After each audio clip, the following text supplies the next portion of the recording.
सबको जय मसीह की praise the lord, glory to God. प्रभु की महिमा हो। मैं परमेश्वर का दास एक बार फिर ऑनलाइन आपके साथ परमेश्वर के वचन को लेके रूबरू। आइए हम वचन में जाने से पहले प्रार्थना करते हैं। धन्यवाद महाराजा धिराज सेनाओं के पवित्र यहोवा, यहोवा जो आकाश का तानने वाला और जमीन की नींव डालने वाला, इंसानों की आत्माओं का रचयिता है। प्रभु जी आपके अनुग्रह के सिंहासन के पास आते हैं। आपका दास पौलुस प्रेरित कहता हो, हम आप बांध के अनुग्रह के सिंहासन के पास चले ताकि हमारे ऊपर अनुग्रह हो। पिता, जब मैं आपके वचन से आज बातचीत करता हूं, आपके सत्य की आत्मा मेरी अगुवाई करे ताकि मैं आपके प्रिय पुत्र के वचन को बांट सकूं।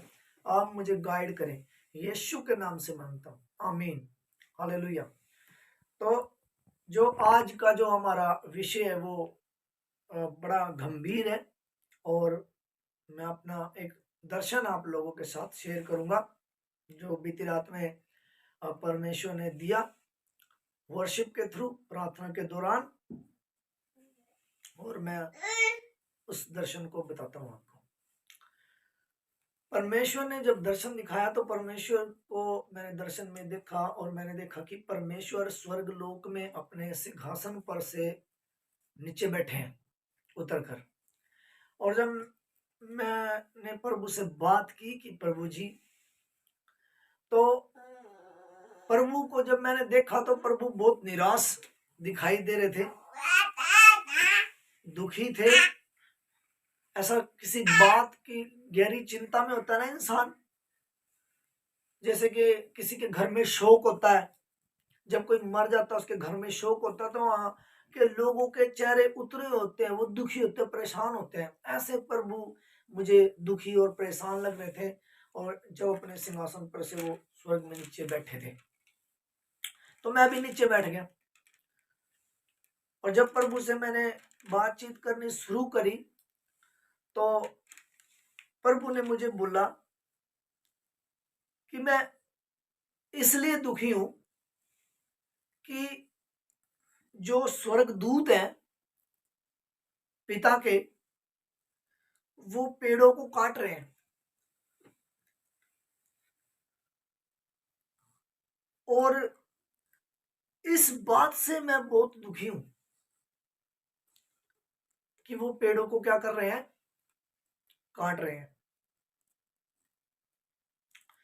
तो जब बातचीत कर रहे थे तो प्रभु ने बोला कि जब मैं क्रूस पे चढ़ाया गया था, जब लोगों ने मेरे साथ बुरा व्यवहार किया, जब लोगों ने कोड़े मारे और कांटों का ताज पहनाया, उस समय जो बुरा व्यवहार किया गया था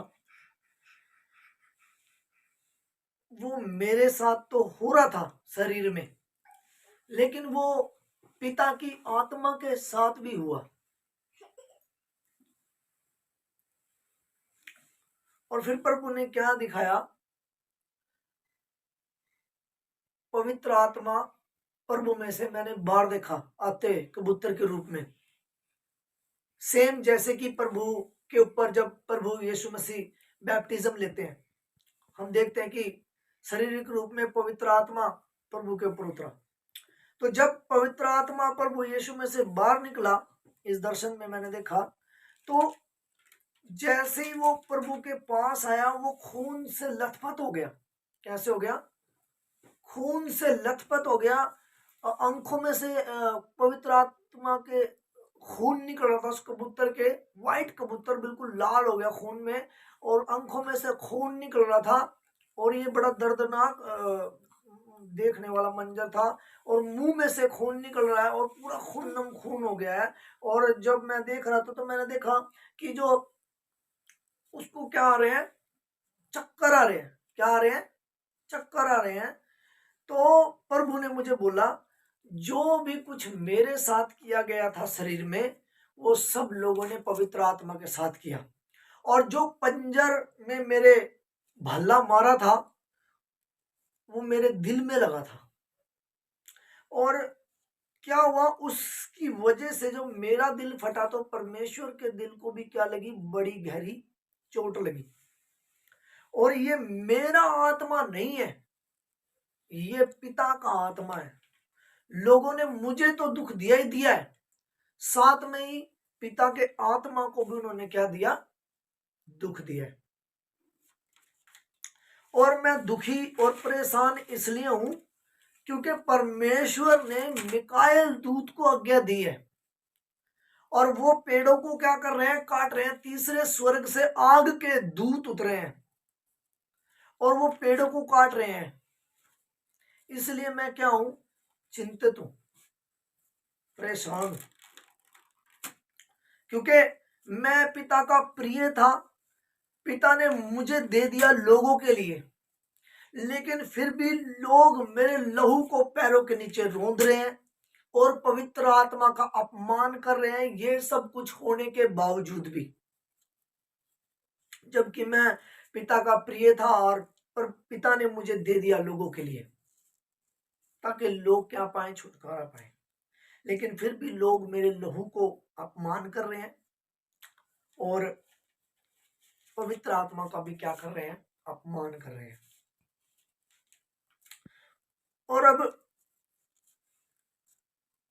पिता जब दूतों को आज्ञा दे दी और स्वर्ग दूत उसे काटने लग रहे हैं, मैंने दर्शन में देखा कि स्वर्ग दूत पेड़ को क्या कर रहे हैं, काट रहे हैं।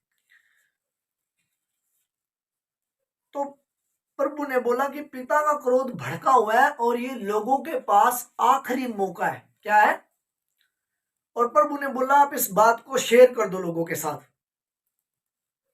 कि लोगों के पास आखिरी मौका है, आखिरी, इसके बाद परमेश्वर सब कुछ भस्म कर देगा। और ये दर्शन अब मैं ऐसे बोल रहा हूं, अगर आप अपनी आंखों से देखते तो बहुत सारे लोग बेहोशी हो जाते इस दर्शन को देख के, इतना ये डरावना था। क्योंकि जो दिखाया गया, कबूतर की आंखों से खून निकल रहा है, कबूतर बिल्कुल खून में लथपथ हो गया है और उसके मुंह में से भी खून निकल रहा है और ऐसे करके जो है चक्कर आ रहे हैं। और प्रभु यीशु ने दिखाया साफ अपना वो दर्शन के थ्रू वो रूप दिखाया जो क्रूस पर था। लेकिन लोग आज भी जो है प्रभु यीशु का और पवित्र आत्मा का अपमान करना बंद नहीं कर रहे हैं। इसीलिए पिता ने आज्ञा दिया स्वर्गदूतों को, आखिरी मौका है। और अब मैं हिंट दूंगा बाइबल से, क्योंकि जो पेड़ों के काटने के विषय में बातचीत की, वो जो बुद्धिमान लोग हैं वो इसको समझें। डैनियल की पुस्तक में जब आप पढ़ेंगे 4 अध्याय में, जो राजा है वो दर्शन देखता है और एक पवित्र पहरवा स्वर्ग से उतरता है और बोलता है कि पेड़ को क्या कर दो, काट डालो। ये मैं बता रहा हूं, वो समझ जाएंगे इससे। तो पेड़ों का मतलब आप लोग समझ जाओगे कि पेड़ों को परमेश्वर के दूत काट रहे हैं। और परमेश्वर ने बोला, प्रभु यीशु ने बोला, परमेश्वर लोगों को घुमा घुमा के मारेंगे, शैतान कुछ नहीं कर पाएगा, शैतान को वो बांध के साइड में फेंक देंगे। और ये बात भी सच्ची है। प्रकाशित वाक्य की पुस्तक हमें इस बात के बारे में बताती है कि शैतान तो बांध के साइड में फेंका जाएगा। तब लोग होंगे और बस परमेश्वर होएगा आमने सामने। अगर लोगों ने मन नहीं फिराया, क्योंकि परमेश्वर भस्म करने वाली आग है, लोगों को मौका दिया जा रहा है कि वो मन फिराए, पिता के यीशु के लहू का सम्मान करे, पवित्र आत्मा का सम्मान करे। ये मसीहों के लिए भी है, पास्टरों के लिए भी है, प्रेरितों के लिए भी है, भविष्यवक्ताओं के लिए भी है, एल्डर के लिए भी है, डीकन के लिए भी है और विश्वासियों के लिए भी है। क्योंकि जो लोग बैप्टिज्म लेके पाप कर रहे हैं, जो प्रभु यीशु को मान के पाप कर रहे हैं, जो प्रभु यीशु के लोग को रोंद रहे हैं। प्रभु यीशु ने मुझे बोला कि पिता ने अपने दूतों को आज्ञा दी हुई है कि वो लोगों को क्या कर रहे हैं, घुमा घुमा के मार रहे हैं। और कोई तूफान से मर रहा है और कोई बवंडर से मर रहा है और कोई जो है भूकंप से मर रहा है, तमाम प्रकार की विपत्तियों से लोग मरने लग रहे हैं। इसीलिए प्रभु जी इतने चिंतित हैं। और प्रभु ने बोला कि ये मैसेज आप लोगों को क्या कर दो, दे दो, ताकि लोग मन फिराएं। और आइए हम वचन से भी जो है इन बातों को देखेंगे। जैसे कि मैंने बोला लहू के विषय में, इब्रानियों की पुस्तक उसका 10 अध्याय उसकी 26 आयत से मैं पढ़ूंगा। क्योंकि सच्चाई को पहचानने के प्राप्त करने के बाद यदि हम जानबूझकर पाप करते रहे तो पाप के लिए फिर कोई बलिदान बाकी नहीं। प्रभु का वचन कहता है यहाँ पे, यदि हमने प्रभु यीशु को मान लिया, पहचान लिया, जान लिया, बैप्टिज्म ले लिया, और उसके बाद हम पवित्र आत्मा का अपमान करेंगे, प्रभु यीशु के लहू को अपने पैरों के तले रोन देंगे और मन नहीं फिराएंगे, और उस सच्चाई की आत्मा का अपमान करेंगे, उस अनुग्रह की आत्मा का अपमान करेंगे, तो प्रभु कहता है उनको बख्शा नहीं जाएगा। उनके लिए दोबारा कोई बलिदान, दोबारा प्रभु यीशु क्रूस पे नहीं चढ़ेंगे उनके लिए। दंड का एक भयानक बाट जोना, मतलब एक दंड के भयानक दिन की लोग बाट जो रहे हैं, जैसे कि मैंने दर्शन में बता दिया कि पता सब कुछ क्या कर देगा, खत्म कर देगा। दंड का एक भयानक दिन की बाट जोना और अग्नि ज्वाला बाकी है। अग्नि वाली जो ज्वाला है वो बाकी है, जो विरोधियों को भस्म कर देगी। किनको भस्म कर देगी? विरोधियों को।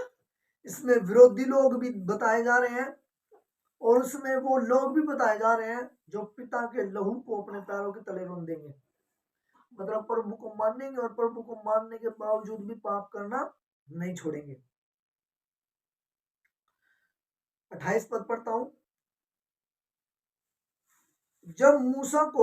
जब मूसा की व्यवस्था के ना मानने वाले 2 या 3 जन को गवाही पर, जो मूसा की व्यवस्था को मानते थे, जब मूसा को व्यवस्था दी गई, जब लोग उसके व्यवस्था में लिखा हुआ है 2 या 3 जन की गवाही जो दे लोग, उनकी गवाही देने पे बिना दया के लोगों को मार डाला जाता था। वचन कहता है 28 पद, बिना दया के लोगों को मार डाला जाता था। 29 पद पढ़ता हूं। तो सोच लो कि वह कितने और भी भारी दंड के योग्य ठहरेंगे जिन्होंने परमेश्वर के पुत्र को पैरों से रोंदा और वाचा के लहू, जैसे कि मैंने बोला वाचा के लहू का अपमान किया, जैसे कि वाचा के लहू का अपमान किया जिसके द्वारा वह पवित्र किए गए थे। जिस वाचा के लहू के द्वारा वह पवित्र किए गए थे, मतलब प्रभु यीशु के लहू के द्वारा वह पवित्र किए गए थे, वाचा के लहू के द्वारा पवित्र किए गए थे, अपवित्र जाना।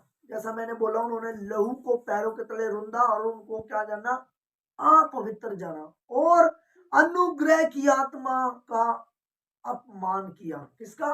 अनुग्रह की आत्मा का। जैसे कि मैंने जो दर्शन देखा और अब यहां से मैं वचन से इस बातों को शेयर कर रहा हूं, अनुग्रह की आत्मा का क्या करा, उन्होंने अपमान किया।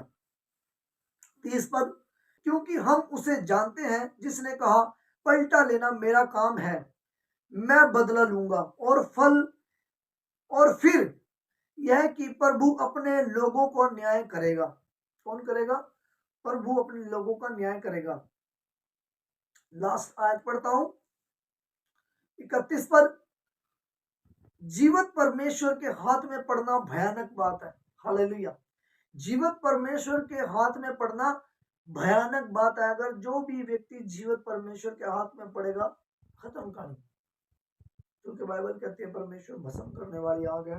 प्रभु ने अपना प्रेम लोगों को दिखा दिया है, अपने इकलौता पुत्र कुर्बान कर दिया है, और लोग लोते पुत्र का सम्मान तो क्या करेंगे, और भी उसका अपमान कर रहे हैं।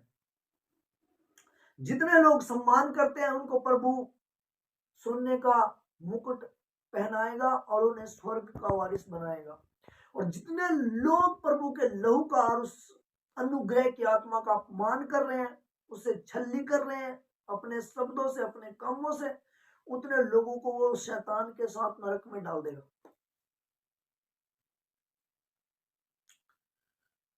यहाँ पे लिखा हुआ है, परमेश्वर के, जीवित परमेश्वर के हाथ में पड़ना बहुत ही भयानक बात है।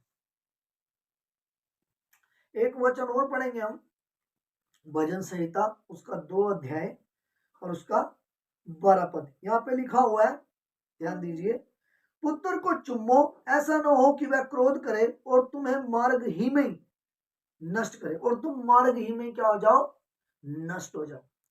मतलब जब प्रभु ने अपना इकलौता पुत्र हमारे लिए इस दुनिया में भेजा, तो हमें उससे अपनी जान से बढ़कर प्यार करना चाहिए, और उसके लहू का सम्मान, जिसने हम जैसे पापियों के पापों को अपने लहू से दूर कर दिया, उस अनुग्रह की आत्मा का सम्मान करना चाहिए जो पिता ने हमारे लिए इस दुनिया में भेजा हुआ है। और लोग क्या कर रहे हैं, अपमान कर रहे हैं, हालेलुया का शब्द का भी गलत इस्तेमाल कर रहे हैं, गलत उसके बारे में बोल रहे हैं। तो सोच लो, बच्चा के लहू का जिन्होंने अपमान किया हुआ है, उनका क्या हसर होने वाला है। इसीलिए प्रभु यीशु चिंतित दिखाई दिए दर्शन में, कि पिता के तो दूतों का तो वो तो मिनटों मिनट काट डालेंगे, और आप देख रहे हो चारों तरफ क्या हाल हो रहा है, और आने वाले समय में और बढ़ जाएगा। तो परमेश्वर इन वचनों के पढ़े जाने पे आशीष और बरकत दे। और आइए हम प्रार्थना करते हैं। धन्यवाद अनुग्रह कर दिलो परमेश्वर, प्रभु जी तेरे पास आते हैं मेरे परमेश्वर। हे पिता यहोवा, दया करे, अनुग्रह करे मेरे परमेश्वर। प्रभु जी, जितने भी लोग हमें ऑनलाइन देख रहे हैं मेरे परमेश्वर, प्रभु जी मैं उन सब लोगों के लिए प्रार्थना करता हूँ। और प्रभु जी संसार भर में जितने भी आपके पवित्र जन है प्रभु जी, उन सब लोगों के लिए प्रार्थना करता हूँ प्रभु जी मेरे परमेश्वर। प्रभु जी मैं विनती और प्रार्थना करता हूँ, अपने छुए चंगा करे, और आशीष और बरकत और शांति दे प्रभु जी, और सामर्थ और अपनी महिमा का इस्तेमाल करते राज्य तेरी बादशाह प्रभु जी और ज्यादा बढ़े प्रभु जी मेरे परमेश्वर। मैं विनती और प्रार्थना करता हूँ प्रभु जी, ज्यादा से ज्यादा लोग बचाए जाए, ज्यादा से ज्यादा रूहें बचाई जाए मेरे परमेश्वर। प्रभु जी जो लोग आपके इस धरती पे प्रभु जी प्रिय हैं मेरे परमेश्वर, विनती और प्रार्थना करता हूँ प्रभु जी वो और ज्यादा सामर्थ्य हो जाए, और ज्यादा सामर्थ्य से भर के प्रभु जी तेरे नाम की बड़ी महिमा करे प्रभु जी। मैं विनती और प्रार्थना करता हूँ प्रभु जी, अंधे देखे, बहरे सुने, लंगड़े चले, दुष्ट आत्माओं से ग्रस्त लोग चंगे की जाए, कोड़ी शुद्ध की जाए, मुर्दे जलाए जाए प्रभु जी मेरे परमेश्वर। पवित्र आत्मा जी मैं विनती और प्रार्थना करता हूँ, हे पिता दया करे, अनुग्रह करे। पवित्र आत्मा जी आप दया कीजिए, प्रभु यीशु जी आप दया कीजिए, मेरे पिता आप दया कीजिए, दया कीजिए प्रभु जी। जितने भी लोग प्रभु जी देखे वो इन वचनों के थ्रू आशीष पाए, और प्रभु जी जो ये दर्शन देखा गया प्रभु जी आपने दिखाया प्रभु जी, इसके थ्रू भी लोग प्रभु जी सावधान होने पाए मेरे परमेश्वर। मैं विनती और प्रार्थना करता हूँ प्रभु जी वो तुच्छ ना समझे मेरे परमेश्वर, और हम इससे आशीषित होए, ब्लेस होए, और वो प्रभु जी मन फिराएं और आपको अपना उद्धारकर्ता स्वीकार करके अपना जीवन प्रभु जी आपके साथ बिताएं। यीशु के नाम से इस प्रार्थना को मांगता हूँ, आमीन। सबको जय मसीह की, गॉड ब्लेस यू।